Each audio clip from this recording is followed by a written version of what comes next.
മനസ്സ് വിങ്ങിപ്പൊട്ടുന്ന പോലെ ജീവൻ പോകുന്ന വേദന, ആരോടും പറയാൻ പറ്റാത്ത കുറേയേറെ സങ്കടങ്ങൾ, ആർക്കും വേണ്ടാത്തൊരു ജീവിതവും. സത്യം പറഞ്ഞാൽ ഇതൊക്കെയല്ലേ നമ്മൾ.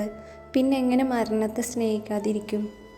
നിലച്ചുപോയ ഘടികാരം പോലും ദിവസേന 2 തവണ ശരിയായ സമയം കാണിക്കുമെന്ന് ആരോ പറഞ്ഞു കേട്ടിട്ടുണ്ട്. ശരിയാണ്. എന്നാൽ നിലച്ചുപോയ മനുഷ്യൻ എന്നെങ്കിലും അവൻ്റെ യഥാർത്ഥ ജീവിതത്തിലേക്ക് പൂർണ്ണമായും തിരിച്ചു വന്നിട്ടുണ്ടോ? കുട്ടിക്കാലം എന്ന് വെച്ചാൽ സ്വപ്നങ്ങളുടെ ഒരു കലവറയാണ്. ആഗ്രഹിച്ചതൊക്കെ നമ്മളിൽ നിന്ന് അകലുമ്പോൾ നമ്മൾ തിരിച്ചറിയും, നമ്മൾ കാണുന്ന സ്വപ്നങ്ങൾക്കും ആഗ്രഹങ്ങൾക്കും ഒരു വിലയുമില്ലെന്ന്, അതൊന്നും നടക്കാൻ പോകുന്നില്ലെന്ന്. അപ്പോഴേക്കും കാലം ഒരുപാട് മുന്നോട്ട് പോയിട്ടുണ്ടാവും, എല്ലാം നഷ്ടപ്പെട്ടു പോയിട്ടുണ്ടാവും.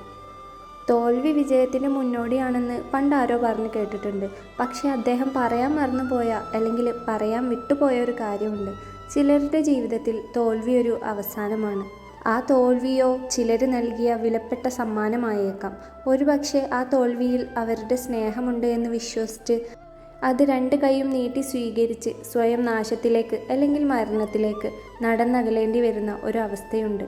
അതാണ് ചില ജീവിതങ്ങൾ.